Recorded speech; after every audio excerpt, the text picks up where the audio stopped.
Now, your forecast first on ABC Big 2 News. Well, it is time to check in with our morning meteorologist, Ryan DePhillips. And you know, the three of us will be having a Friday night 11:30 show Friends dinner here in Odessa, and we're patio dining. That's true. So will the weather cooperate with us? I think for the most part, maybe a little bit on the warm side of things and a little bit on the breezy side of things, but not too much in the way of any complaints. Right now, winds sustained out of the south-southeast in Tulsa City, 24 miles per hour. These blue and yellow colors anywhere east of the Trans-Pecos indicate the breezy conditions. That will persist throughout the day today, as we're going to be seeing those winds gust close to 30 to 40 miles per hour throughout the basin. Today, south-southeasterly winds through much of the eastern basin. Meanwhile, winds coming more from the south and west in the Trans-Pecos, where thunderstorms may form. But because winds coming from the south, we will be warming up and a little bit on the humid side of things, a little bit more so compared to yesterday. The humidity will be higher. Very sunny though. Either 91 by 3 p.m. You guys are picking up those kids from school, coming home from work earlier in the day,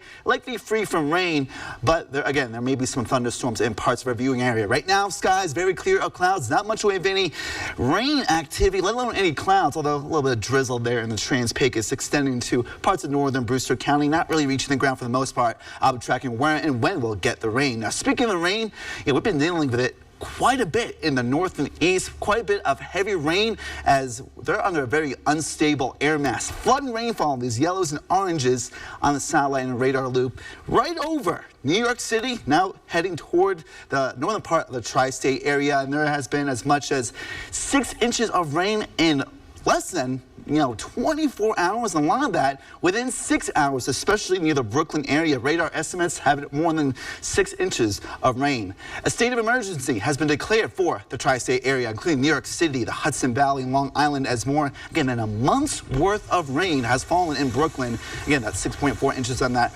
radar estimate. Mostly within a few hours. Again, this video shows just some of those roadways have been turned into rivers and the cars that have been stranded. The National Weather Service has issued flash flood warnings that are still in effect for much of the tri-state area. An important reminder, stay off the flooded roadways if you can and turn around, don't drown.